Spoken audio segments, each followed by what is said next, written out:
Hello, everyone. We're back with another exciting episode of the Dead Air podcast. Always on time, weekly. We've never missed an episode in 12 episodes, Blank.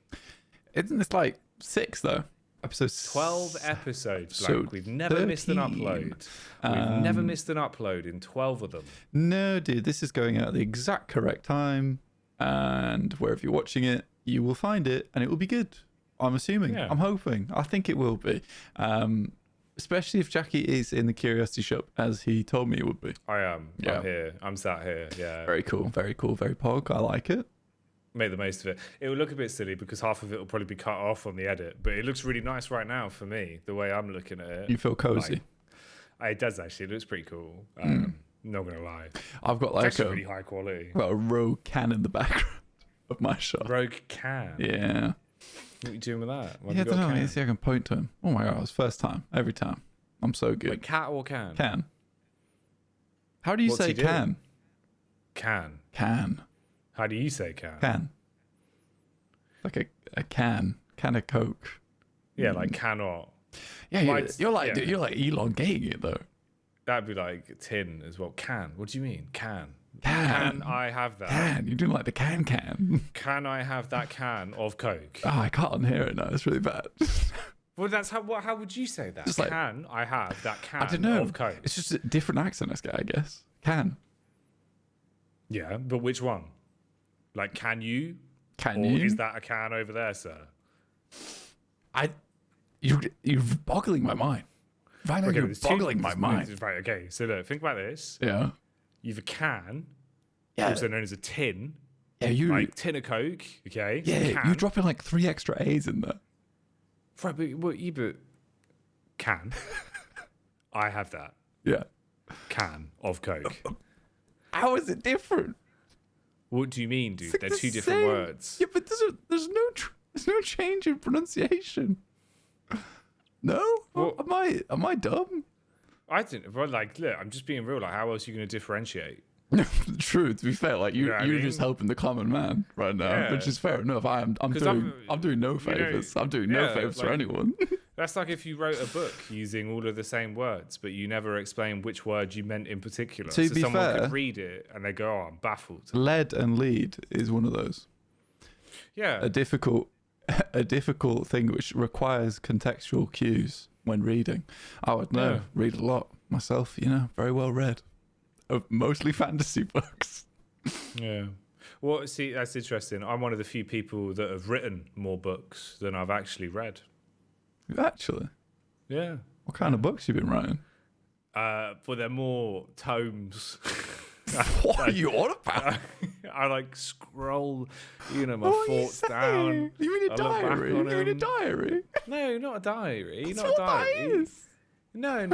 That would be called a diary or like a journal or like, a memory planner. Right. I'm talking about like, escapades and, That's a quests. Diary. You write down, things that you want to look back on. Is not a diary. This is like what a wizard would say when he's been self-conscious that he's just done a diary. He's like, I've written a tome of my escapades and quests. Yeah. I can respect. Oh, greybeard, mate. Oh, greybeard. That's a diary. No. It's a tome of my accomplishments, actually.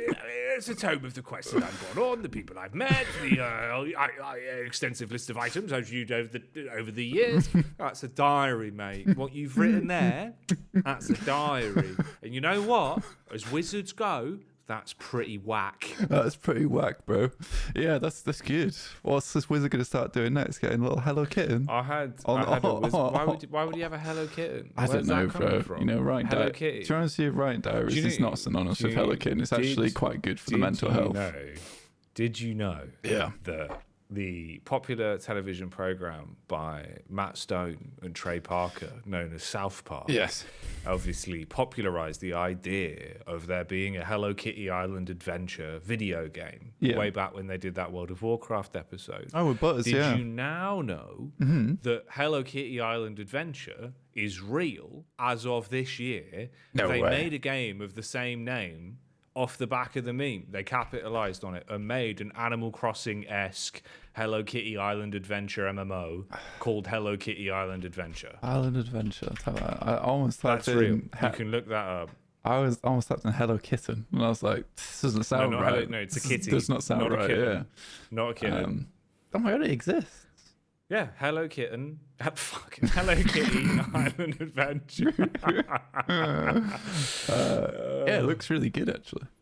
Does it? I can't remember. I looked at it at one What's point. the trailer Hello like? Kitty Island Adventure. It's kind of like a Animal Crossing type deal. Yeah, that's what I said. Yeah, here you go. Hello Kitty Island Adventure is a 2023 video game, also last year, based on the Hello Kitty brand. It was released for Apple Arcade, so it's a mobile game, on June 28th, 2023. A version for consoles and PCs is set to be released in 2025. Hey, there's like adventures and puzzles and stuff like that. You could put that in your wizard tome. Yeah. And it does look quite cute, actually. They very much ripped off the Animal Crossing style. Yeah, it is. It is a mega Animal Crossing rip. It has like some actual adventure elements to it, though. Yeah, but I did Should just we play think it it on was stream? funny that we could. What, just new Deadlock DLC? Yeah, bro, 100%. New Deadlock character. Hello To Kitty. be fair, this character goes hard. Which one? Let me send you this to. Send this to you right now. Where are you? I can read it. Whoa! Check this out. Wait! Check this out. Hang on. Okay, hang on. Check that out. Yeah, no, dude. Yeah, 100%. That character does go hard. Witch, yeah, the little witch character. the witch kitty. Yeah, she's cool. She's cool. But do you know they put Retsuko in there from like the Red Panda anime? That was pretty good for like 2 seasons where she sings. She's like, Agretsuko? Agretsuko? Yeah. I do know that. Yeah. But then it got real terrible towards the later seasons and became like a weird drama where she ends up getting stabbed in one of the episodes. Oh, it's really? a bit weird. I just liked the bit where she was like angry and she went to karaoke. She could vent all the and it was funny. frustrations. Yeah, it was like a little meme, and they were all like animals that had different jobs, but they have interpersonal relationships and funnies. Yeah, and she's on the train. Then, she's like holding it all in. Really good. Yeah. Yeah. Overall, but then strong. it got real weird towards the end. She became an idol for 1 season. Do you know that? No, I didn't know about that. Actually. I think I like watched the first one. I was like, it's kind of good, and then kind of left it at that. And then Jujutsu Kaisen came out, and I was like, I'm done. Yeah. There's also a character called Tuxedo Sam. He seems nice. He's a dolphin with some sort of sailor hat, and it says, "As a fan of sophisticated and modern styles, Tuxedo Sam has an." Oh, hang on, I can't read. Oh, Kuromi. Has opened a clothing shop on the island where he can tailor new clothes for all his friends. That's fun. That's good. So you can get some clothes made from a dolphin. They also got Pom-Pomperin. Yeah. Pom-Pomperin? Yeah, Pom-Pomperin. Oh, hey, yo! Yeah, he's good. No, dude. Have you seen Hangi Yodon? I think he's an actual Japanese character. Yeah, but do you see this guy? Hang Yodon. This guy's sick. He's a He's nice got a guy. microphone. He's a fish. Also a fish. Yeah. Yeah, brackets, also a fish. He has big dreams of being the comedy entertainment in the island resort. That's kind of sad though, right? 'Cause he's not actually made it. Like his stand-up career's not taken off. He's dreaming about it. He's got time. Like, he doesn't have to be a stand-up comedian right now, does he? He can get there. Oh, he often needs a little help with his material. Oh, maybe he's not. Okay, yeah, maybe it's not great, actually. It's not good. He looks fun, though. It's like he would be a cool Deadlock character. Hang Yodon. Yeah. Anyway. Imagine, like, an announcer character who has a microphone, you know, and he, here you go, we'll stay on the anime train. You know, what was his name? Project Mike, or the MC, or whatever it was from MHA. The teacher that has, like, the loud voice, do you know what I mean? Oh, yeah. When he, like, screams into the mic and stuff. I don't know his name. Sorry. That, but as a, someone will know in the comments. Yeah. Comment now. You know who you are. You know who you are. You know who he's called. I'm going to look at Mike Man. I think it is Project Mike. Or Mike. Mike or Man, MC. MHA. Big Mike. Hisashi. Mike. Killer Mike. Not Hisashi Yamada. Present Mike. Present Mike. We were close. We were close. Present Mike, the new ability for Rafe. He's called Hisashi Yamada. There you go. But imagine that as a Deadlock character, where like it is like an announcer, you know, like a radio host. Yeah, you could just like be Present Mike if you wanted to be. I could do that. He has a blonde hair though. That's kind of me. Maybe it's a bit of both of us. You know? He's got like a little mustache. I could do a mustache. Yeah, we could do a bit of both. Yeah, his hobby is commentating. That's also, well, it's our job, but it's also a hobby. Yeah, a hob. Yeah, well, I mean, we did. That's my hob. We did this tournament. Didn't get paid. We did. Technically an amateur, really. Yeah, but it was good fun. It was good fun. It was really fun. Yeah, I enjoyed it a lot. Anyway, before we hang on. Before we get into that, one more thought. Okay. What if you had a hero that was based on? Do you know when you go to the optician and they test your eyes? Yeah. And they're always like, "Oh, don't close your eye," and then they get that thing full of air and it revs up and it goes and like blasts you. You never get that? No, bro. They test the. It's like they take an image of the inside of your eye, basically by inflating the inside of your eye with air, and it's in like a pipette that fires air into your eye hole. Yeah, and it revs up and it goes, and then blasts you with the air. But they're like, oh, please keep your eye open the whole time whilst you do it. Yeah, but it's very aggressive.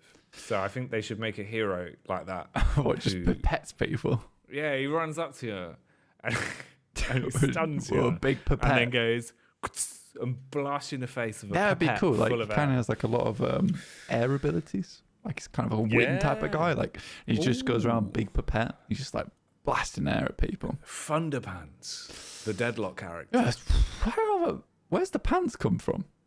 Well, I don't know. It just made me think of THUNDERPANTS again. I think this is the second podcast. It's the second time you've referenced THUNDERPANTS. You just want to go to the moon, don't you? It wasn't that. Was that his whole deal? What did THUNDERPANTS want? He wanted to go to the moon. He's a spaceman. Yeah, he's a spaceman. Did he go to the moon? Because he would have died. Yeah, they made this real. It's Ron Weasley. No way. Wait, bro. No, I don't believe you. THUNDERPANTS film. Oh, no, okay. You scared me for a minute then. It seems like Ron Weasley is the scientist friend of the child that becomes THUNDERPANTS. Oh my god. It actually is him. So the headline for THUNDERPANTS is starring Rupert Grint. Is that his name? Rupert Grint. Yeah. From Harry Potter. Correct. THUNDERPANTS. Who's the other kid? Did he go very far? Who is he? How do we find out? Is he Patrick Smash? Patrick Smash. He is, bro. Bruce Cook. Is he a big deal? Bruce Cook. He's kind of. He never did anything else. No, but like, he's changed a lot. Dude, that was the only movie he did though. He just did THUNDERPANTS. Check him out now though. He had a big change around. Turned his life around. Did he make it to the moon? Bruce Cook. I don't know if he made it to the moon. This is a crazy start to a podcast, by the way. Yeah, this is good. This is what people want, dude. Did THUNDERPANTS... Is he a biker now? Yeah, he looks cool. He actually looks kind of sick. Make it to the moon. All? I think this is different. I think this is a different person. I know. This can't be the same person. I didn't think you could either, but I think it is. No way. No. No, this has got to be someone else. No, so THUNDERPANTS reinforced with some short trousers strong enough to contain Patrick's emissions. Damn.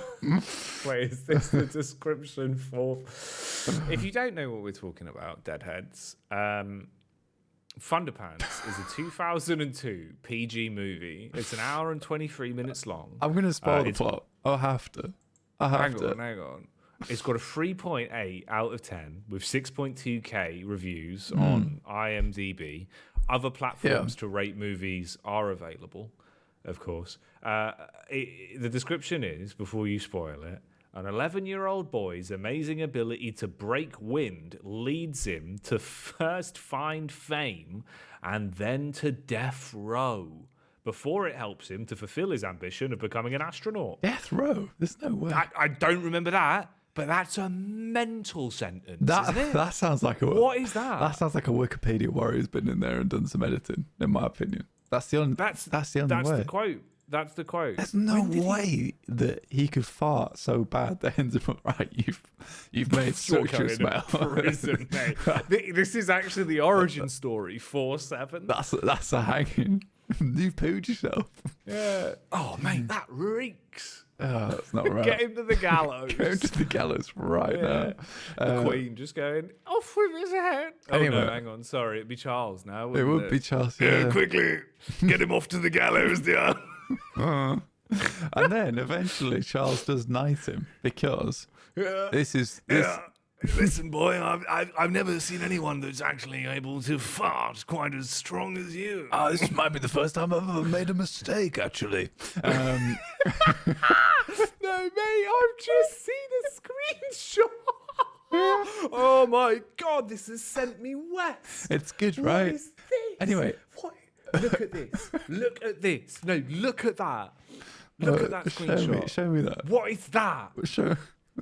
I've sent it to you. It's in the Discord. It's in the Discord. Have a look at that. Is he actually on the gallows? What is that? Mate, that's not normal. That's not.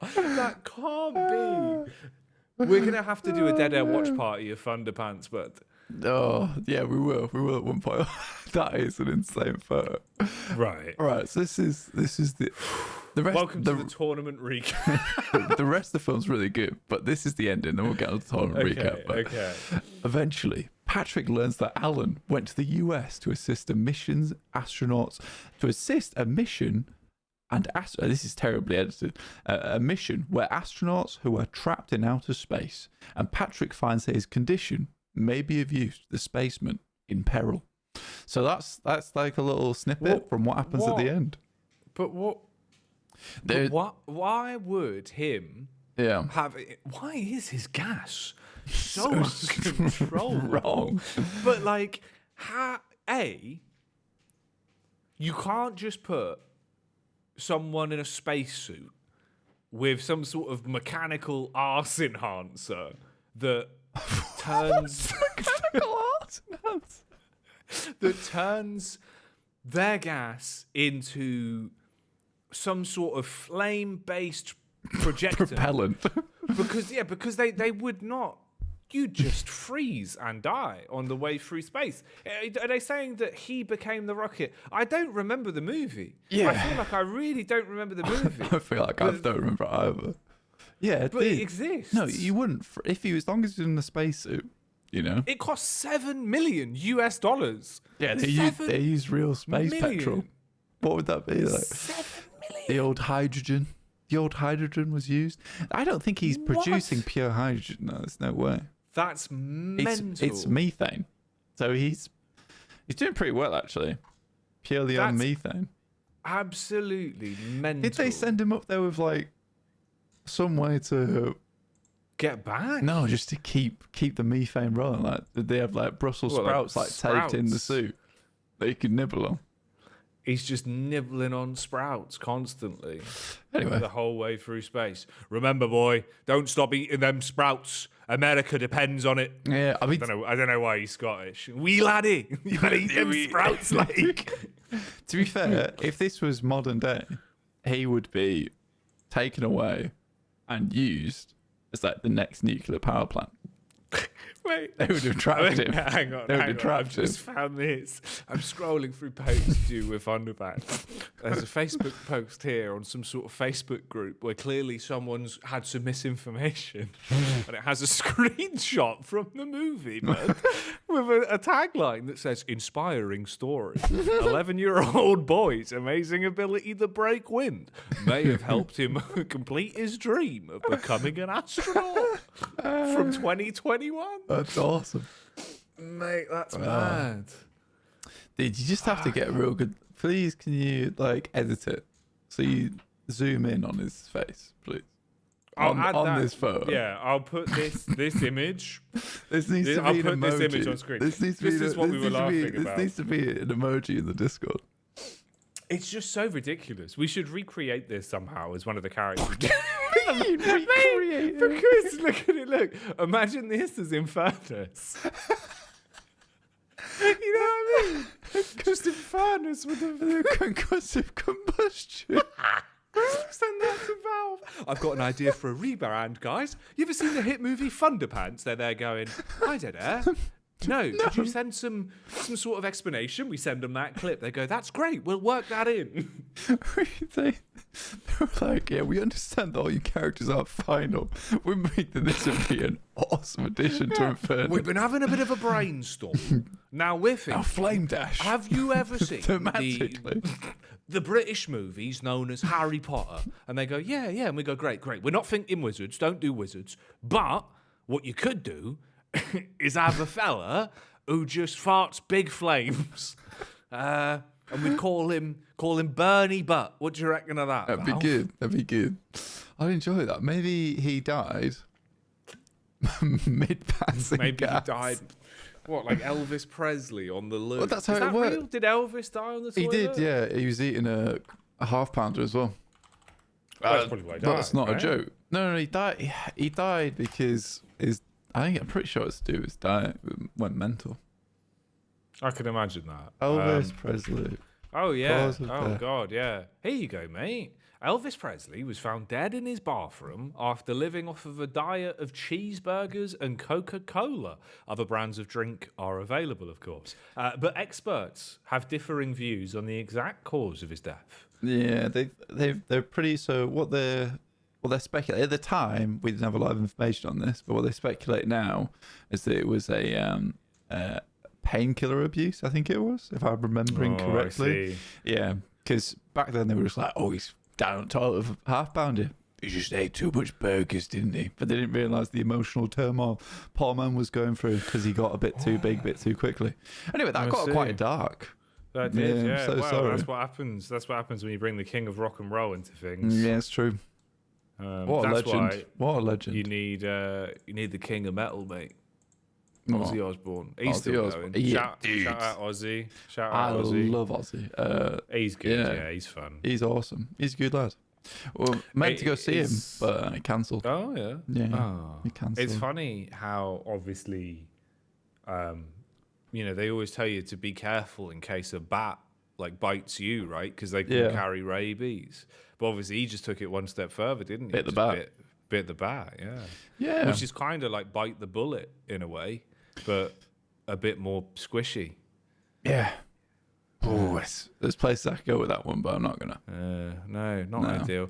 Talking of bats, the Troubadour. That's a hero in Deadlock that's always referenced in the voiceovers. I don't know if you guys know about this.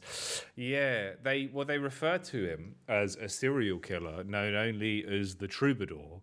Yeah. But all of the voice lines I've found in the game files and that occasionally play say that he disappears as a trail of bats, multiple bats, not one bat, but bats plural. Made Batman again. Well, that's what I'm thinking. But I'm thinking, do you reckon they're going for a vampire serial killer? Maybe. Do you know what Talon should look like? What? You know the owl from Watchmen? Oh, yeah. Yeah. They literally called the Night Owl. What a name. Yeah. He should have looked more like that, in my opinion. I think that would have been cool. I like Watchmen a lot. I got a lot of time for Watchmen. Yeah, I think it's very cool. Yeah. I feel like there is inspiration from stuff like that in Deadlock. I think so too. I think the Watchmen's kind of Deadlock, especially the comedian. I was going to say the Joker. Lash, basically. Yeah. With the way he comes across, kind of like an asshole who is he thinks he's better than everyone, but he's trying to do a good thing, but he's also not. He's just a bit of a arrogant showman. I mean, even having a jump. Yeah, I even like the character design for the comedian's very Deadlocky. Oh yeah, it's similar. Ooh, maybe onto something. Yeah. Yeah, we could be, maybe. Do you know the mental thing is about? This is fun. This is like movie cast, dead movie dead. Movie is dead. Yeah. You've got it is television killed the radio star, and then streaming killed the movie, and then Marvel Studios brought it back for a brief period because everyone really wanted to see Captain America in spandex. Yeah, bro. I mean, he did look good. To be fair, he did a great ass. Yeah, great ass. Kind of nailed that, really, didn't he? Yeah, he did. Then they put him in the nano suit, which was mistake. Yeah, and Kept then he got him in old. the spandies. They made him old, and he did awaken one of the greatest memes ever though from that clip. I would say. Yeah, still used this day. It's popular. Spawned a lot of good memes. So I was going to say, Watchmen, the director's cut version of it. I've watched it once before. I tried to watch it twice, couldn't get through it a second time. I think it is about three and a half hours long or something. Yeah, it's like two movies in one because there's an entire like anime that's also interwoven into it. That for real? I've never seen that. Yeah, it like cuts to it in between. It's like a Shogun anime about like a. I might be misremembering. It's like it's either a Viking or like a Shogun style warrior that like goes off and then comes back to his village that explains like some of the plot points that happen in Watchmen. Watchmen director's cut. I'm trying to find it. It's like the ultimate 3 hours or 215 minutes, which is 3 hours and 35 minutes. The director's cut of Watchmen is. It's a big watch. Is it Tales of the Black Freighter? What's that? Might be. Is there? I don't know. Hang on. Hey, we're going. Yeah. This is it. Yeah. So they just smashed them together. Yeah, they did. They made this comic into an animation that plays in the director's cut. Yeah. Damn. Anyway, that was kind of... There you go. Movies. A real big rabbit hole we just jumped into there. We've clawed our way out.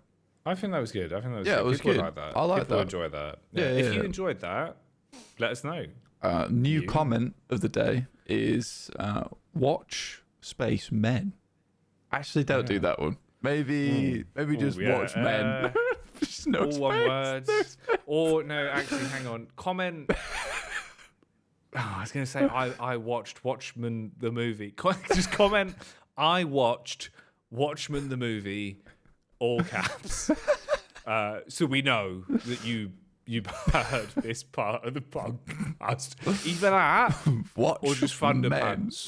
Thunderpants, all one word, with alternating capitals. No space. Like the SpongeBob meme where it goes, capital T, lowercase h. You know what I'm saying. Okay. All right, we'll have to do a little... do a little... What's it called? Timestamp. Random ramblings. Yeah, well, we can do... Recap. We'll do movie podcasts just for the first 25 or half an hour. First half an hour of the show. Hope you enjoyed that, everyone. That was very good. And it's another classic, where we go, we'll just do a short podcast because we've got 2 coming out this week because one of them's a little bit late because we're editing it. We'll just do a little short podcast talking about the tournaments 7 hours later. So anyway, let me tell you about Thunderpants. I'm pretty sure it is the second time it's come up in the podcast as well, which has meant Thunderpants is becoming dead air gospel at this point. I know. I've been alternating between 2 glasses of water or juice. Or have you got 2? Yeah, and you keep switching up which one you're drinking but from? It must look so weird on the camera where it's like the glass keeps refilling. Oh, that's funny. I've got an Apple Bandit here. Apple Bandit. Yeah, I know. It's got a picture of a fox on it. It's what is it? Raspberry cider. Are you drinking right now? Not really, dude. It's like a 2% Dutch cider. That's fair enough. Just a little tipple. That's basically the same as me having a bit of brie, a bit cheese crazy in the night time. Running around like rat fella. Mate, you can't cheat. Cheese at night is genuinely it does make you cheese crazy. It's a slippery slope, and then you get cheese dreams. Exactly. Cheese dreams are real. Go mess your life up. You're going to be seeing the devil. You're going to be deep fighting the devil in some sort of hand-to-hand combat. I've had such existential dreams on cheese where it sounds like it's some sort of illicit substance now. You got a bit of brie. You got a bit of brie. You know I'm good for it. I will say that one time I had like a little cheese board in the night time. Right. Wasn't really charcuterie board. It was a charcuterie board. Yeah, it wasn't really a cheese board. It was just kind of, I found some cheeses and I put them on a plate. Was it just like pre-cut crumbles of cheese as well, like from Tesco? It just got some bits. Yeah. Either way, I had that, and at this point in time, I was on a bad sleep schedule, so I was waking up at 11 a.m. Oh dear! I had such a horrid dream on the cheese dreams that I physically went, right, that's it. I've had enough of that, and I woke myself up from within my stupor, and I woke up at 8 a.m. The dream was that bad. I don't remember what the dream was about, but I remember just like thinking to myself in my head during the dream, like, we have to wake up. can't continue with this. Yeah. Anyway, that's crazy. I've had some wild rabbit hole dreams. Some mega dreams. Fighting the devil. Because it's really weird, right? Because especially with me, I don't dream very often. It's very rare. Most nights of my life, like from being a child till now, I suppose that's how it works. I was a child once, but I'm not anymore. Well done. Crazy that. But I don't dream. And I've looked into it, and apparently it's like most people with aphantasia, you can dream, but sometimes you don't. Or they dream all the time. It's very inconsistent. So it seems like, obviously, if you have aphantasia, for those of you who don't know, just means you don't have any visual memory. So if you shut your eyes and I say, imagine an apple, some of you out there are probably imagining an apple. And if I say, is the apple on a beach? And is the beach windy? You might be able to tell me those details. But I can't. If I shut my eyes, it's just black. So going to bed's weird, right? Because it's just the same. You just shut your eyes until you wake up the next morning. Yeah. But then it gets real weird when you do have a dream. Because then you're like... Yeah, but it feels real because there's never any other time that you experience something else that isn't what you're seeing. Your brain just like, I'm going to fuck your life up a little bit tonight. So if you ever have like a semi-realistic dream where it's just normal, apart from like minute details or weird things start happening, it feels like you're actually there, you're just kind of going through it. Like one day, I had one where we were just playing Deadlock, and it was just us. We were just playing Deadlock. Cool. Just at my PC. It's all normal. Everything's fine. Yeah. And then my PC broke. And my PC's gone. Like, it's not turning on, but like everything's just dead. It's a horrible turn. You sat there, and like it's really ruining your mental. You're like, it's gone. My PC's broken. I can't do anything. I'm mid-game. I've ruined the life of 11 people. Everything's turning off. Like the electricity's gone off in the house. You sat there molding, and then I woke up, and obviously I'm like, PC's broken. I come in the front room, PC's fine. Yeah, you upset? Mental. It was one of those where you're like, all right, cool. That was just a dream, I guess.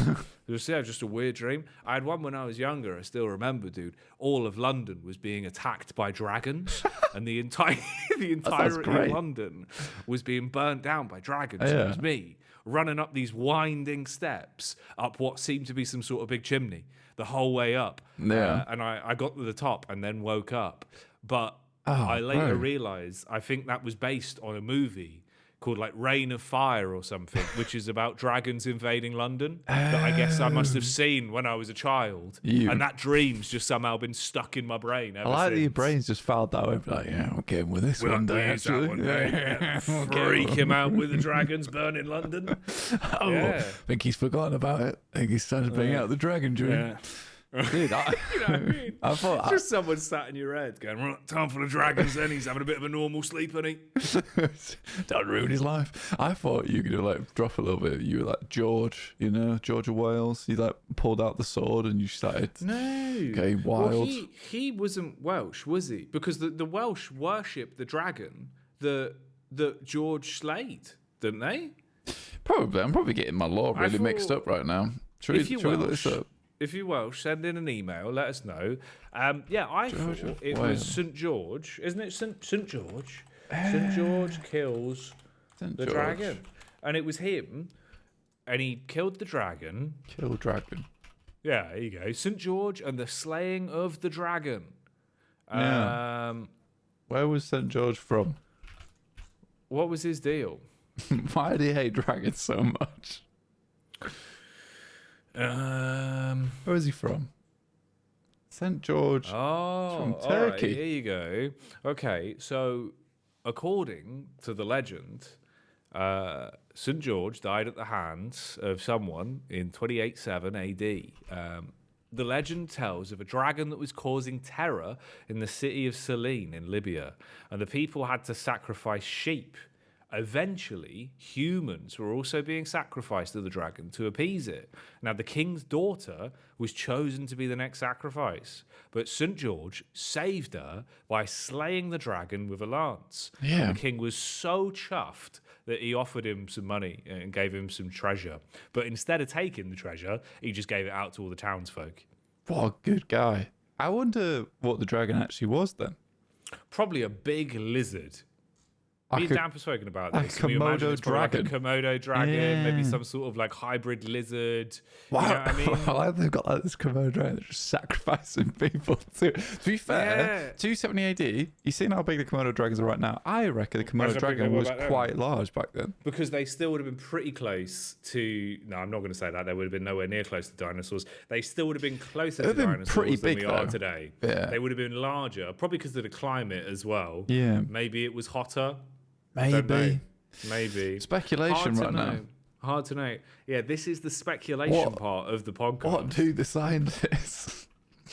So I guess in that instance then, the Welsh dragon is unrelated. They don't worship the dragon that St. George killed. It's so weird. Okay. Shout out to Wales, of course. Port Talbot on the map.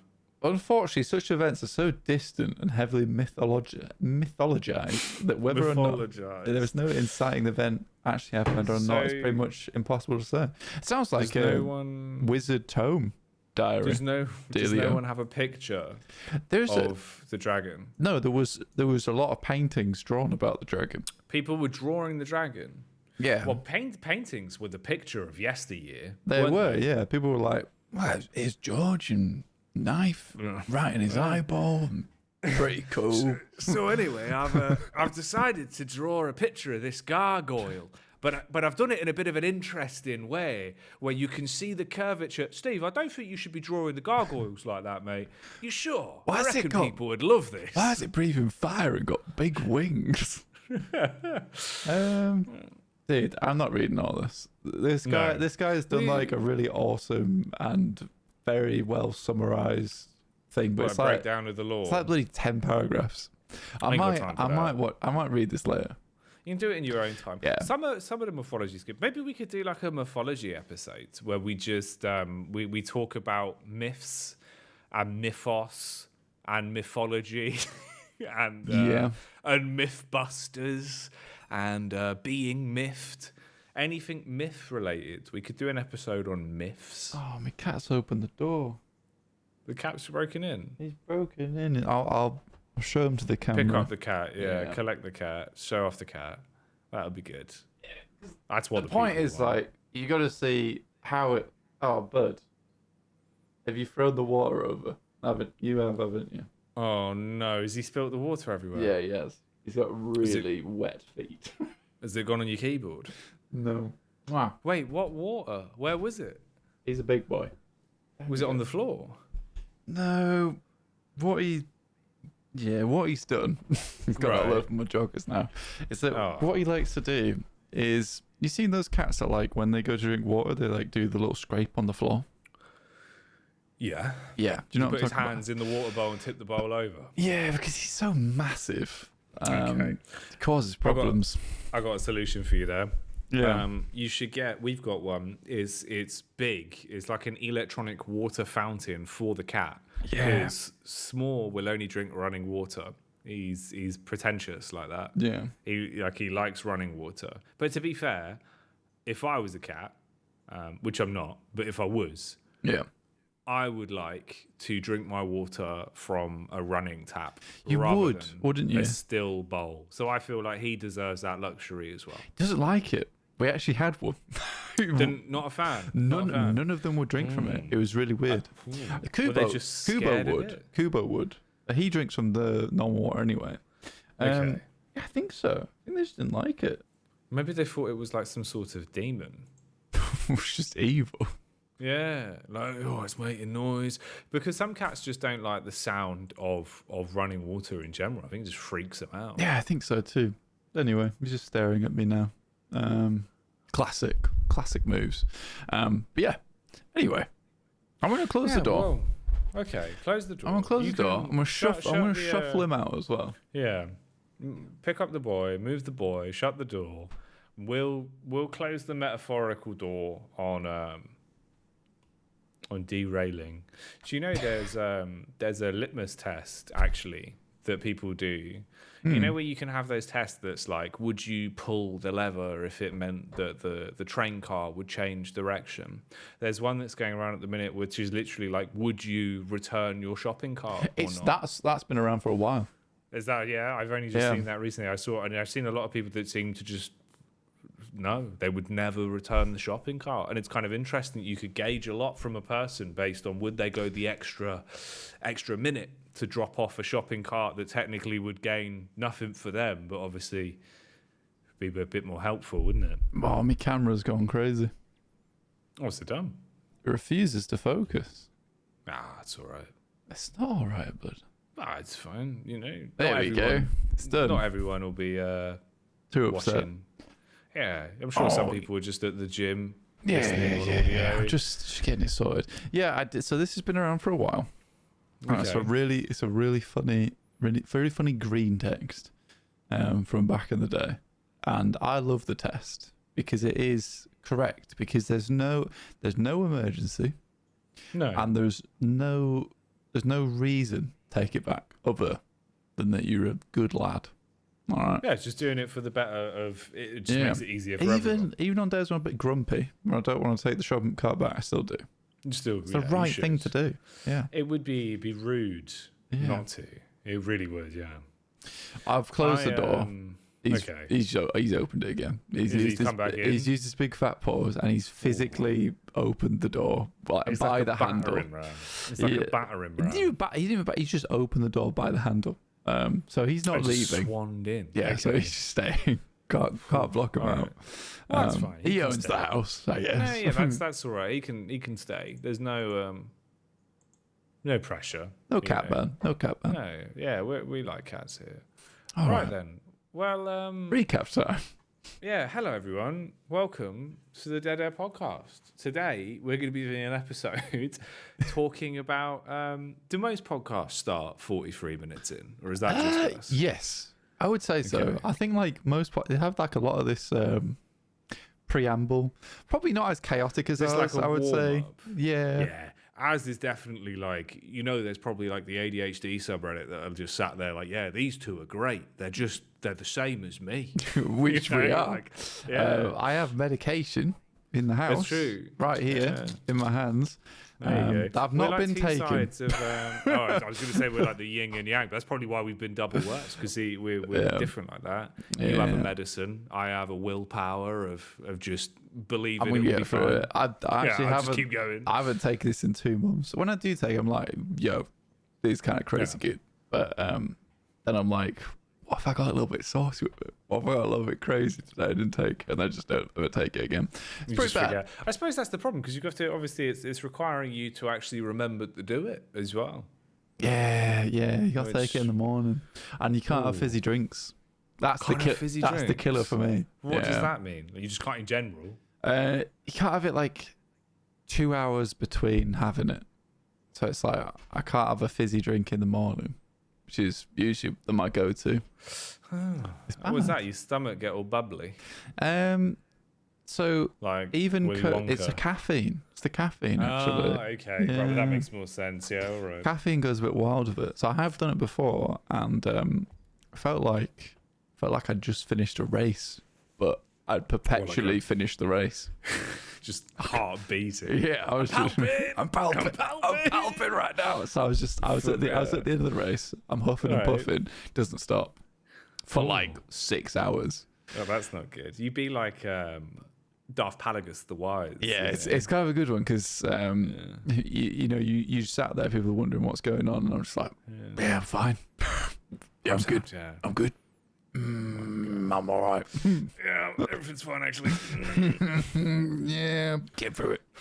But they don't really know what's going on inside the old soul, which isn't great. Anyway, recap time. Yeah, here we are. Welcome to the Dead Air podcast. Welcome to Dead Air. Take 3. So we actually just finished the one expert Aurora Deadlock Masters.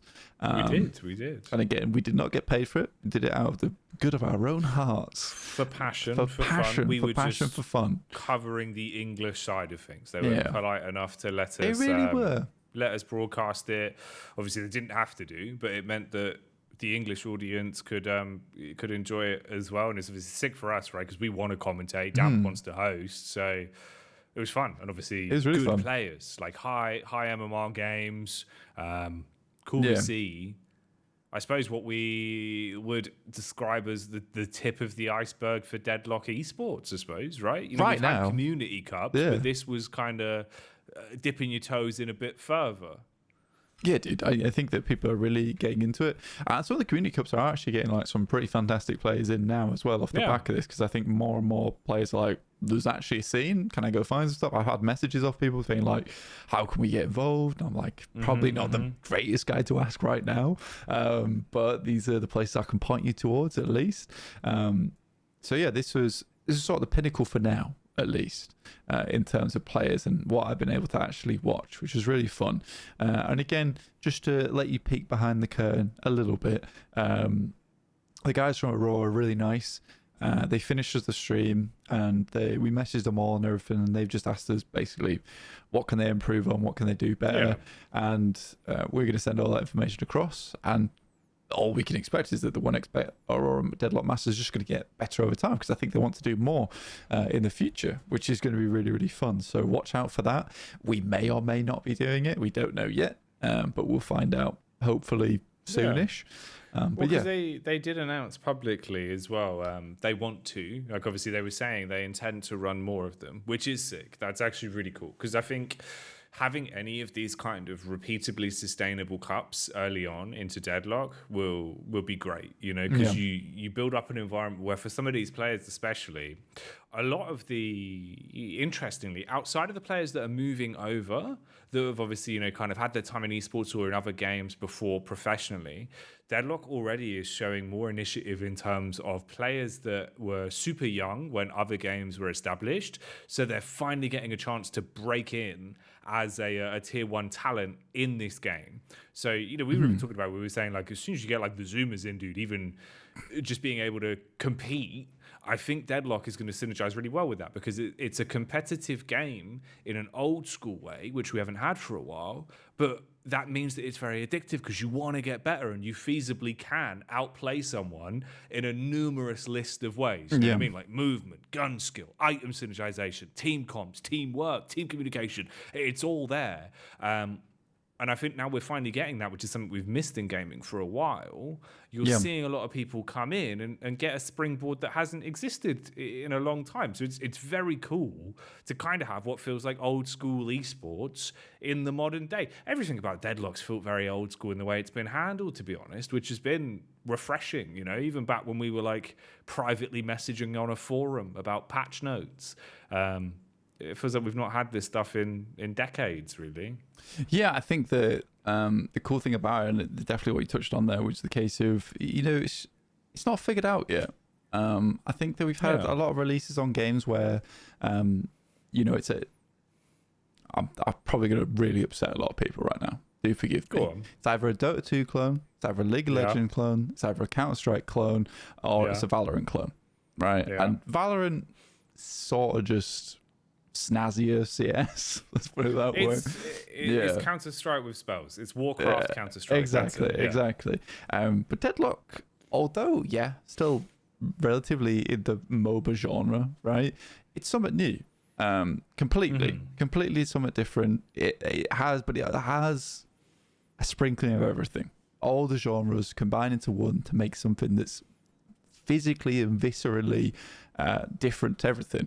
So a lot of players are coming in, they don't quite figure it out yet, and it has like that renewed spark for a lot of people that I guess you could say that they got when Overwatch first released, where it's like not had something as awesome as like that, a proper 6v6 hero shooter. This is really fun, I'm loving it, figuring out all the maps, figuring out all the abilities, what works well with one another, how do I switch things up. And you get that same feeling with Deadlock, where it's a case of we don't know everything yet. We don't know all the ins and outs.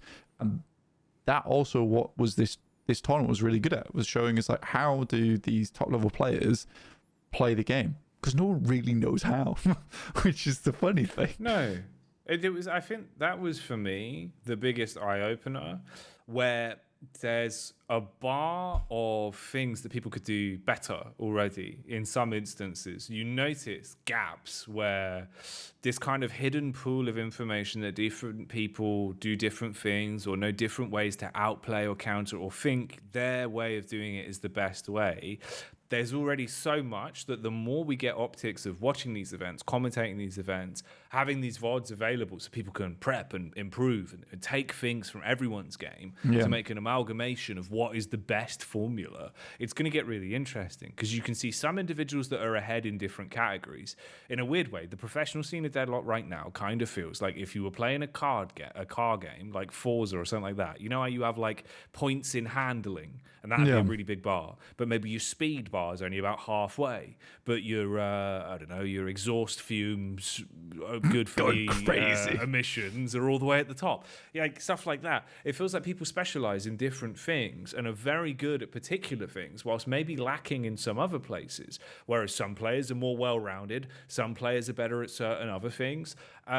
And I think the longer you have all of this out there and people find their own way to play and incorporate everything else, there's so much you can take. Like, even we saw things from one day that we were like, whoa, that item pickup actually makes a lot of sense in this instance. This setup where you can see how they posture on the map or what they're thinking about at what minute or what soul mark in the game makes you think about it in a different way. And even just the heroes, like, pub Deadlock is one thing, but 6v6 competitive esports-esque Deadlock is an entirely different game in terms of what makes a hero good, because of how it works with all 5 other players in mind.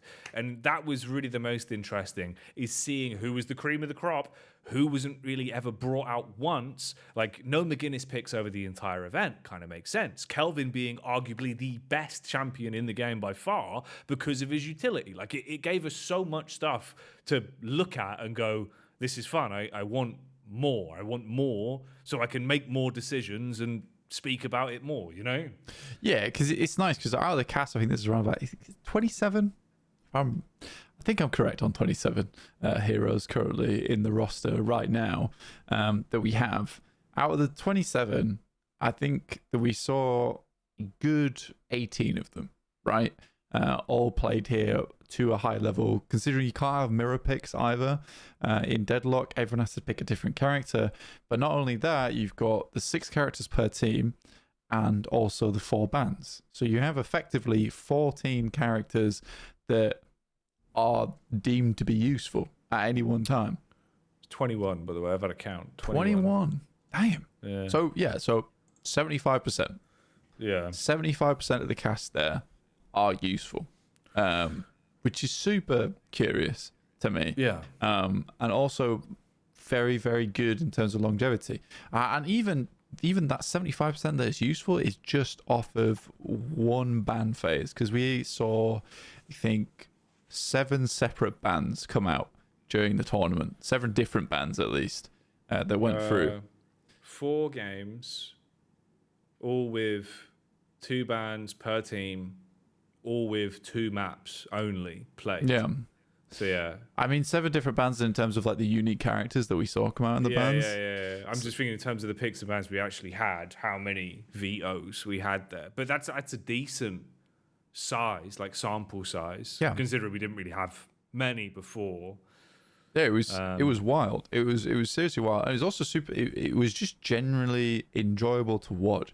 I think Mikhail S's team was definitely the one that took everyone by storm. It was nice watching Recrent as well, because although they got dumpstered by Mikhail, I think you look at all the players on Mikhail S's squad, they've been living and breathing Deadlock for the last 3 months, right? Some of them have been actively helping with the competitive side of things and giving advice back to Valve, whereas a lot of these other teams, you know, that Team Recrent kind of an ex Apex team with PKMK, Zania, as well as Recrent himself. Like all these guys are just recently made that switch across Deadlock and be like, we want this to be our game. So although Michael S.'s team had a huge amount of experience over the top of them, which was technically a massive advantage because you've got more time to figure out which heroes are good, what play to make at the right time, and why those heroes are good as well. Team Recruit came out swinging despite only having a short amount of time to prepare basically for it. So I massively respect them for that. And I think going forward, with prize pools like what Aurora was putting out there, you will probably see for the next one much stronger teams get in. Or at least the same teams get back in and have refined their strategy. Because Michael S has set the standard now. You can go back, you can watch exactly what they did. Piggy even was so nice to go over practically the entirety of the matches from his point of view on Mo and Krill. And also give his thoughts, and it was his live thoughts as well. No comms from the rest of the team. I don't think they wanted to leak strategies, which is fair enough. That makes sense. But yeah, you still get a good idea of what's going on.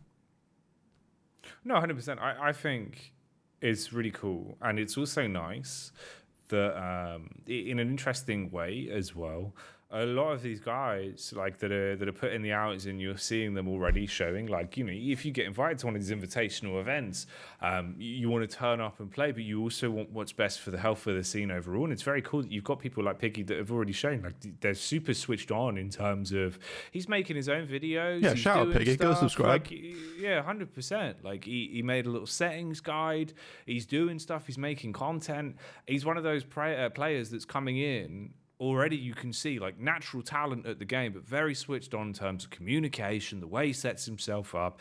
But there's no ego there. Like he's already straight in and just being like, look, you know, this is stuff that's going to help other people too, and spreading that out. So like, absolutely, I think in terms of that sense, we saw so many spotlights on cool players that have either transitioned over, and that's dope. Like if you want to start playing Deadlock and you know you're moving on, you're a bit bored of what you were doing, or you just feel like maybe it's time for a change, then that's sick, because I feel like we're all here at the start of something new, right? And it's the best time to do it. Like jump in now, get your feet straight in the pool. But you've also got people that, you know, have been grinding hard. Like we think we put a lot of hours in with the time we've had access, but then when you look at like 1,000 hours played, and you're thinking, damn, dude, like you're going off on just under half of that. It's crazy. Yeah, you're coming up to like 400 hours. I think I'm just hitting like 3 something. We're there. The combined, we're still not there though, which is sort of the insane kind thing. of crazy when you add it together. Yeah, it's really cool. And again, there's a lot of people popping up like this. They're out there right now. I think Deffy's probably another one that's going to be a good one, people to keep and watch out for. But yeah, Piggy definitely from the tournament, extremely switched on player. Yeah, but he's just generally a really nice guy. Like a nice guy. Yeah, really 100%. Nice guy. Seems like a super nice dude. Yeah.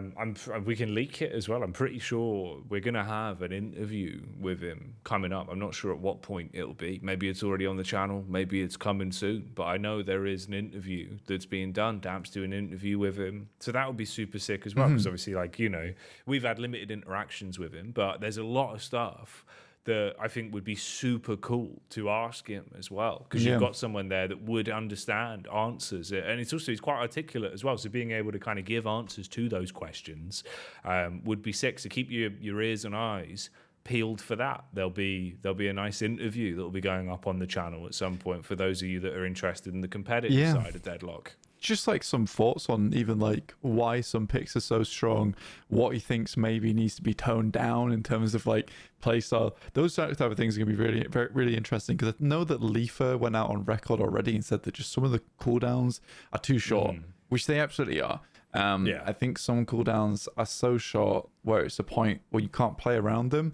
And I think that's the difficulty with this MOBA style as well, where in other hero shooters, you have those long cooldowns, but they're not so long because they need to be used repeatedly, because it's fast paced, you're always fighting, you need to have something up at some time to break the tide, break the flow of the game.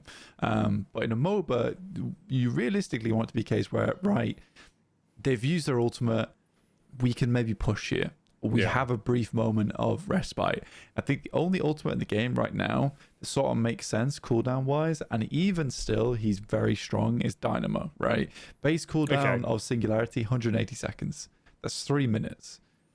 You get Refresher. That's still a 6.3k investment. Most Dynamos today are building their initial support lineup, which is all your 500s, you buy Majestic Leap, or you buy Warpstone at higher MMR, and then you build into Duration Extender and then Refresher. Like, it's one of the first big items you buy after Majestic Leap or Warpstone, which is very, very crazy to me. But that is exactly, but I think that's a reasonable time frame for an ultimate, 180 seconds for something like that. Some of these other ultimates definitely can be brought down. For instance, like, I'm not asking for Vindicta's ultimate to have a long cooldown. Absolutely shouldn't. It's on charges. That's fine. It works well. But something like Mo and Krill combo, we already saw, it's so busted. T1 could quite happily be changed to a T2 or T3 even. Currently, as it stands, I believe it's either a minus 40 seconds or minus 30 seconds on the ultimate. And that drops it to around about 50 seconds. So it's less than a minute before it comes back up again. And combo is such an influential ability around the map. I purely play Mo and Krill now because of Piggy. Thank you, bro. I win all my games now. All you do is just wander around the map, comboing people after just annihilating your lane by just being a scorn bully in solo lane. It's insane. So stuff like this needs to be toned down a bit. And I think that will take some time. That will take some time of balance. And I think genuinely I've rambled off quite a bit here, but genuinely these taunts are really good for that. They're not a bad thing for Valve right now because they get to have a little bit of a deeper look what maybe needs changing. Because when they do release ranked, these type of things will be abused and players will complain. I think it's something where it's probably not for what Valve want from Deadlock right now. There's probably a few things obviously aren't really on the docket, right? Like in terms of like some of the tracking websites, some of the other things that with this, where in their mind they're probably like, it's not really ready for that yet, guys. You know, it's not quite what we wanted, but we're not going to stop you. We're just going to cautiously look through the window and kind of scribble down like, maybe this is a bit busted. Maybe we should let them do this later, you know? Yeah. But I can see why obviously that's the one where you'd maybe kind of peer in but never really comment on it. But I do agree. I think having more of these events at different skill levels and different sort of points of competition, you draw more in terms of, you get answers to questions that you might not even have yet in terms of, that's a broken interaction, we should fix that. In such that we learn as well, right? Like that event, we learned that basically, I remember I was explaining to you in Counter-Strike back in the day, when you used to buy armor in spawn in CSGO, it'd physically spawn the armor in as an entity, an invisible entity. So if on a pistol round, your friend stood right next to you, back to back, crouching into one another, and you bought armor, both of you would get the armor for the price of one player. In Deadlock, the power-ups seem to work in a similar way in Source 2, where basically if you stand on top of the power-up spawn, it must be an invisible entity that spawns in, and because you can disable collision by both of you crouching on top of it, which we didn't even realize, if you hold crouch in Deadlock, player collision is just disabled, which there must be a reason for that, I would imagine, but it's kind of crazy. I didn't even realize that was actually a thing, that you could just disable collision by standing on top of each other. I feel like there's probably even more interactions with that. I wonder. We're yet to discover. I do wonder if it's a case of sliding. I would be very upset to slide down some stairs and be able to be body blocked into someone. Yeah, if you get body blocked by people, you kind of want the slide to be fluid, right? So you can slide through things. That's interesting. We should test this more because it's a weird one. But obviously with that, we realized, right, like on the cast, I clocked it where I see them all group up at the power-up spawn time. All three of them get the visual effect, but we didn't have the observer feed to see manually, like, did they all get the buff or was it a visual? But I was like, I think they've done this. Afterwards, we get confirmation that was what it was. So we showed that off because, like, obviously it's going to get fixed. That's something where Valve don't want that to be an intentional thing, which doesn't seem like it is, as much as I'd say, technically, it is an interesting mechanic. And it's left in. Power-ups are super broken, and using them like that would be sick. But it's not as easy as just, guys, all run over to it right now. It's spawned. It's You've got to so be there niche. at the time it spawns. And it's niche, right? So I feel like that's kind of a cool one, honestly. And it's still in at the minute, but patch day is coming up. And maybe it just gets removed. Because if it is a bug, obviously, they're going to want to kill that. And that's why we made a video on it. Because then Valve will see it if they're like, oh, that's not supposed to be in the game. Get rid of that. You know what I mean? It's one of those things where... But weird, man. Weird. It's one of those things where I think the problem with it is if you're in a 3-stack, you're just in public queue, and you know that power-ups spawn at exactly 10 minutes, right? If you use a 3-stack, move over to the power-up, and you all get the gun buff. Then it's game. Imagine how quickly you could spiral a game out of control just by pushing all the Guardians. And there'd be nothing they could do because you'd be firing so fast. You use the slide mechanic for unlimited ammo on the stairways that lead up to those to the outer Guardians. Walker's gone, Guardian's gone. Yeah, that is the kind of thing that would snowball a game and would require the enemy team to know that they need to fight for one of the two power-ups on either side of the map. They don't know which one either. So it's a very hard thing to stop. So I do think that that's fair. I just think it's one of those things that's just very... It's in coordinated gameplay, fine. Yeah. But I just think for the health of the game, no. No, of course. Yeah, it's maybe it's a little bit too competitive for what is a very competitive game in that sense. But I do think it was one of those where it was the first time I kind of saw tricklings of what I was kind of always hypothesizing about. I was like, I think the power-ups are so bloody good in Deadlock. You want people to be playing off of those timings and fighting for stuff like that. And it doesn't feel like we super get that. Even now, you see, even at our reload in some of these games, people just ignore them. They're just outright. Why? I don't know. And I've even seen people commenting, like that power-up video I made ages ago where, I showed off what they do and the different types of them. I saw when we first posted that, there was comments of people just going, I'm just never going to pick these up anyway. What's the point?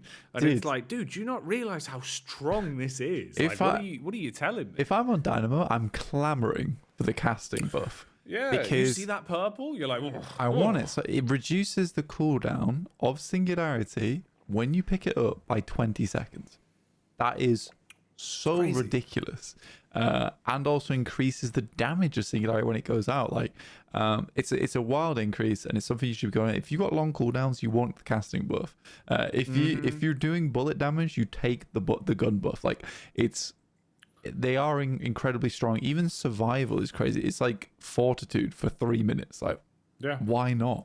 It's also movement, the sheer stamina increase, the speed increase. 6 stamina, guys, by the way. You take that before an urn push, you just take it. It's not normal. No, you absolutely want these things. I still don't think people fight for them enough. And again, I think that's because it's early doors, early cycle of the game, and these are things that people are just not realizing yet. It's also power-ups. As much as obviously the big wave of people coming in is when the game went public, power-ups are relatively new in general, even for the audience that played pre-public Deadlock announcement, because we've had iterations and we've had changes with them. They used to be on the tier 3 camps on the outer lanes, then they were moved to random locations throughout the map and spawned in at different places with different, I think there was 6 spawns at one point, and it just got confusing.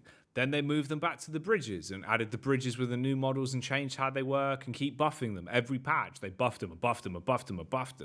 And it's kind of crazy because that's what we kept talking about. Every one of those podcasts or when we do the patch notices and stuff, it was just Valve have buffed power-ups again. Take the power-ups, please.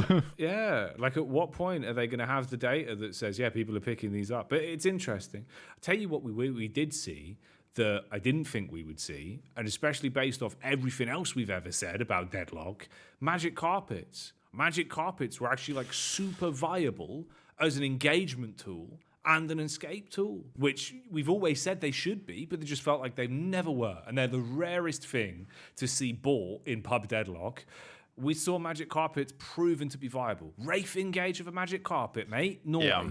I enjoyed Leafa's tweet on that, which was Leafa Dweeb, which was crazy.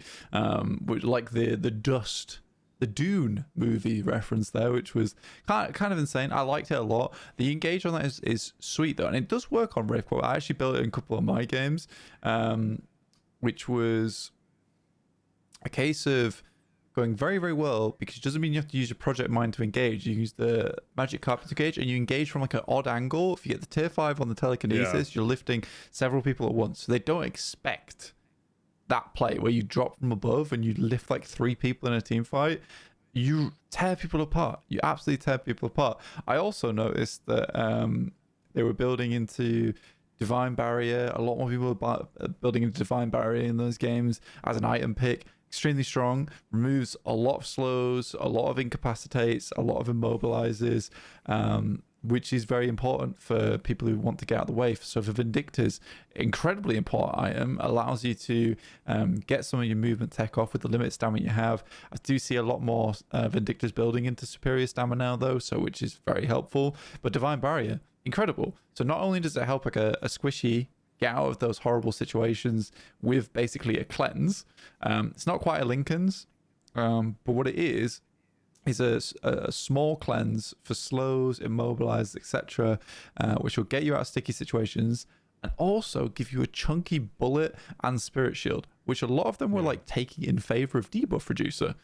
So instead of like building into debuff reducer with the end goal of getting debuff remover, like close range characters like Mo and Krill, Yamato, you just skip the 1250 item altogether and get something that's much more useful to you and just use it to block out the end of a tick that might kill you from an Infernus or a pocket towards those horrific moments in a team fight. Really cool stuff, and I did like how it's a different option. You don't always have to buy debuff reducer just on characters that are in the action for an extended period of time. No, it's dope, dude. Like, it was very cool seeing different item synergizations being used and learning about stuff that we've always kind of sat there and gone, this is such a cool item, but no one cares about it. No one wants to use it. Used in a manner where it opens your eyes of, wow, actually, coordinated, this is so good for X. And it's funny, man. It always feels like such a barometer where Deadlock is a game where it doesn't matter how much you think you know, there is always something to learn. And there's different layers to that, where you have people that would be blown away by you even saying, telekinesis can lift multiple people. I'm sure there's some people that haven't ever even experienced that, even though you've probably played a lot of games with Wraith. It's cool. Right? But there's probably people out there that don't know about that. There's also like the stuff where even the little Deadlock Fact of the Day videos that we do, some people will be like, what do you mean you can double tap crouch to drop down? We saw that once during the event. Once, because most people aren't really going for escapes in the same way where you want to burn stamina. It was more, fights or getaways where people would engage for team fights purely off the basis of fighting. So they're never really turning to run. You're fighting to the death to try and make sure your tracing's better to get those eliminations off. But there's people out there that were blown away by that stuff when we talk about it. It does really feel like Deadlock is a game where it was always the classic that I'd explain Counter-Strike with, and people would ask what CS is, and you'd be like, oh, it's a game that's very easy to look at and grasp, but incredibly hard to master, because there's always nuance. Deadlock is a game that's incredibly vast and hard to master. You can pick it up, have fun, and play it, and go, this is cool, I'd like to play more. But every time you play, if you spend your time wisely, there's so much to learn. There's so much that you can go away, watch a video, jump in Sandbox, watch a stream, talk to your friends, and find a completely different way to play, or something that changes how you have been playing, almost like little modifiers, with your builds changing by one item, but suddenly your entire play style is adapted because of it. It's very cool. I don't know when the last time I played a game that had this layer of like the Shrek element to it, mate. The onions. I don't know. It's just not had it in so long. Yeah, it's super cool, and I think that a lot of those layers were discovered during the tournament in terms of like peeling it back and seeing why some players did what they did. I did enjoy the fact that you saw a ton of grouping up and then a lot of posturing that went on. So like I said, it was almost like that accordion type of deal where you pull apart, you go take some guardians, you pull back together, you take a quick fight with the ultimates, you pull back apart again, and you just constantly try to press that advantage. And Mikhail S actually had a sub 15-minute game, which I don't think we gave as much credit as I'd quite like in the moment looking back on it. But I think we were just so astonished by how quick the game was ending. Gobsmacked by the fact that like they won every lane and then they're like 80k souls ahead by the end, and it was just like, what is happening here? You know? Yeah. The other thing is that I think there's again, Decay became a bit of a better item again, where they'd up the healing decrease that it dropped on it from, I think it was 65% after the last patch, I believe. I have to go back and check, but essentially you were having people coordinate who bought what. So you had one player with slowing hex, you had Decay on the team, you had someone buy Curse Endgame, but not one person bought all of them. And I think that's kind of what will happen towards as we get further into the game. You'll have people request that each other buy some of the actives. That's not something you're going to have to worry about. If you're just more of a casual player, likely your games won't need that. But I'm assuming towards that top end, it'd be nice to have a feature where it was like, I'm building into this. Or it's like, that someone's building into what I am. But I imagine, again, that's probably very low on the priority list right now, because in those games we watched, it was a case of someone was dedicated on the Decay, someone was dedicated on the slowing hex. Sometimes multiple heroes bought slowing hex just because it's useful into their kit in terms of chasing people down, like the Lash, for instance. But yeah, it was super curious, and again, I think it was Michaelis' team that kind of grasped that the most. And by the time we got to the grand finals, just everyone's buying Decay. No, absolutely. We saw so much of a change even from the players from day one to day two, where other people were adapting based on what they played against. And that for me was one of the coolest parts. I feel like it's going to be so sick watching this game evolve, where you have LAN events, you have different events, and you start to see these players learning different things and playing in an environment where you've got such a competitive game and the right tools, and it's just fun, man. It feels different. It feels very different. It feels like all of us have kind of gone back to the basics. We're all learning at the same time, as much as obviously some of us have been pre-learning before others. Early access. We're all sharing that knowledge, though, which is nice. You know, it feels like everyone gets a chance to learn and get into a good position. But all in all, I would say the key takeaways from this event were, right now, Deadlock, as we've always hypothesized and said it looks like it is definitely a game about individual skill expression in your movement, your aiming, your timing, your communication, and how you and 6 other players coordinate before the game even begins and in every minute of the game, which is very cool. It takes a lot of, set thought process and adapting on the fly to make the right decision with so many potential decisions that could be made in any aspect of the game, which I don't think we really have much else like it. And which is why it's interesting when we say, it's similar to MOBA, it's similar to Dota, it's similar to these games, but it's very much own thing. It's an evolution of all of that, conglomerated into one. And we're seeing that now firsthand, dude. So it's super sick. Like, honestly, just really fun to even put our voices behind those moments and have the learning experience for ourselves alongside getting to watch those games, just because I think everyone came away with a better understanding of Deadlock at the end of the day, even the players that were competing. And that goes to show that these are cool to have this early into the grand scheme of Deadlock's life cycle. For sure, dude. And I think even just touching on some of the points you made there in terms of individual skill expression and as a group, I know it's a good game just purely off the back of you can watch a team absolutely trounce another team. You would hate to have a literal deadlock in these matches, but it's not the case. You can physically tell when a team's better. Like, just watching the game, right, they're making all the right decisions. They just cannot handle in these situations.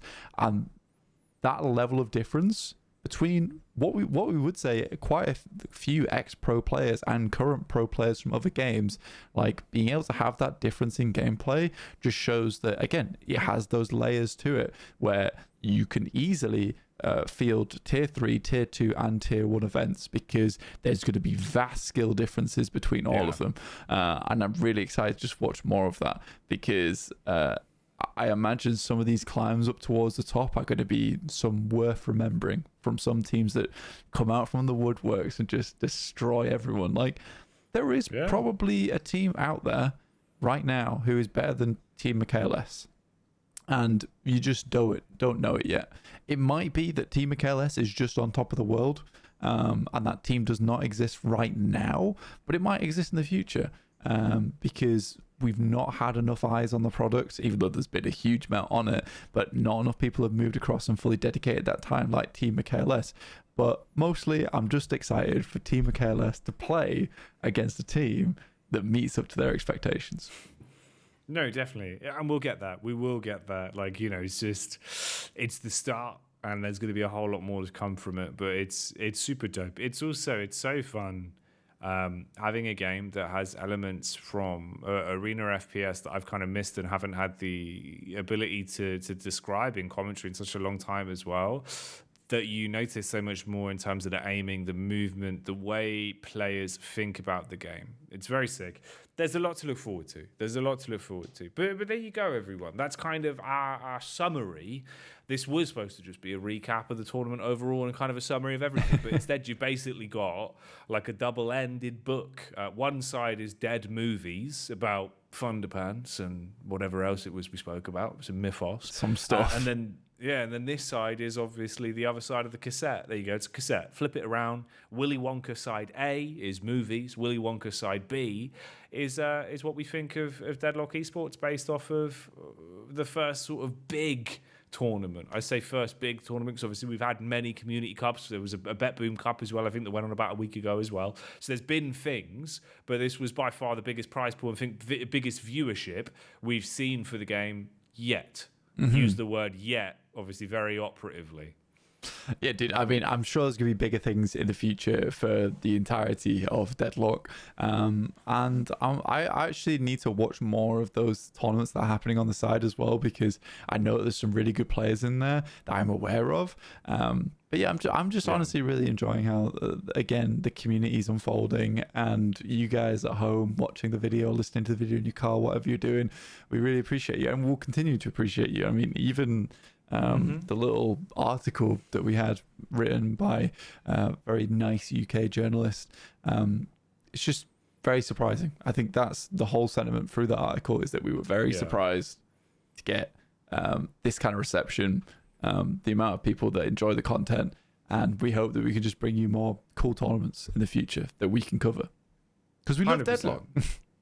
That's like the top and bottom of it. All three of us, myself, you, Damp, we just love the game. It's fun to play, the universe, the setting, it being a Valve game as well. Like, everything's there that we knew would be a recipe for something amazing. And ever since we got our first touch on the game, as we've described many times, in the brutal NA ping at 5 a.m. in the morning, before anything became really nicely playable for EU, when we weren't even supposed to really have access. It was only supposed to be North Americans at the time. We fell in love with it, and it's only gotten better since. And the only other thing to that as well, you mentioned obviously the article there with Dom Saka from Esports News UK. That was super nice. There was a very cute article. Actually, like, you know, we had a bit of a conversation based around what it is we want to do, and it was really nice to read. So if you haven't seen that, that's up on Twitter. I think it's in our Discord as well. I posted it in one of the channels, so you can find it there. All the links are in the description as always, of course. Or if you're listening on Spotify or iTunes, if you'll find it, I trust you. You'll figure it out. Just type Dead Air in somewhere. It'll come up probably. The last thing with that, though, is Dom obviously reports in that article that we announced our event. And that's something that we did do. We announced it at the end of the stream on the third day after the grand final, after we wrapped up the event. We recapped the fact that we're doing an event. We're doing the Cursed Apple Creator Charity Clash. And this is going to have me, Blank, Damp, friends of ours, other guests that are creators as well, and maybe some other special people that will pop on. We'll see, it's all in planning right now, alongside 6 talent teams with creators as the captains that will be picking their teammates. that's all going to be done live. They'll be playing online, but we'll all be in person on the 9th and 10th of October from the Red Bull Gaming Sphere in London. So we're doing a little collaboration with the Red Bull Gaming Sphere, which is sick, dude. Like, I've done a lot of stuff with Red Bull over my career. They've always been super sweet to me. And that'll be very fun. They're nice people there. We're announcing tickets for that. But it's not announced yet, and we aren't quite finished with all the behind-the-scenes details. But we're raising money for Special Effect, the charity, obviously a charity that helps out people that can't play video games, basically. Blank if they're in hospital or if they have an issue that restricts their movement or problems in their life, which is very cool because obviously video games have been a huge escape for us for years. It gave us our career, and it's nice to know that we could do something to help out people that maybe otherwise wouldn't be able to. Absolutely. I mean, I think I came to you guys and was like, look, Special Effect looks like a good one. You were both like, yep, we really like the idea of that. And again, you're right. This has been an escape for us for a long, long time, which has somehow materialized into a career. Don't know how that happened, but very glad it did. I want to make sure that everyone can join in on that. So if that means that Special Effect can create custom hardware, I'll support people in terms of getting their hands on that hardware so they can also take part in gaming, which can be an escape. Which would be very, very nice. I think that for me, I really resonate with that because I'd like everyone to be able to enjoy that, not just us. All right, not just us. No, exactly. Gaming's for everyone. It always has been, really, isn't it? Yeah. So, yeah, I think that's cool. I think that's very cool. But that's what we're doing. We're putting $500 in to start between the three of us. And then, obviously, it's people can donate if you'd like to. You don't have to, of course. You can support in other ways. I'm sure there's things just you can do. Just turning up for the stream. Yeah. Like, just be there, be part of it. Eyes on the stream. Whoever your favourite creator is, or if you live in London, pop down to the Sphere, whatever you can do. But yeah, it's just basically to raise money for charity and all have fun with what will be a bit of a Deadlock kind of charity event with some show matches, some goofs, some gaffs, and some unexpected things thrown in between. We've got some friends of ours that have been coming down to the Sphere as well, some other people that will be special guests.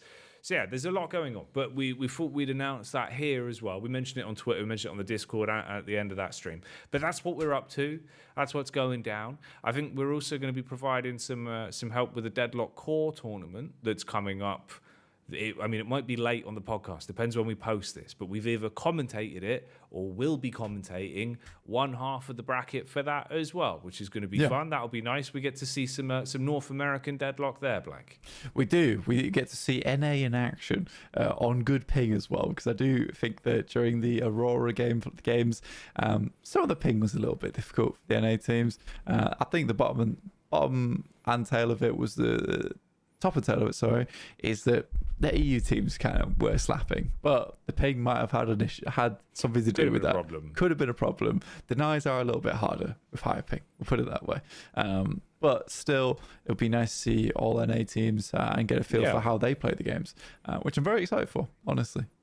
No, yeah, that should be sick. Although that does start, I think, at about 11 p.m. UK time and midnight for me. So strap in for that one. That'll be a long night.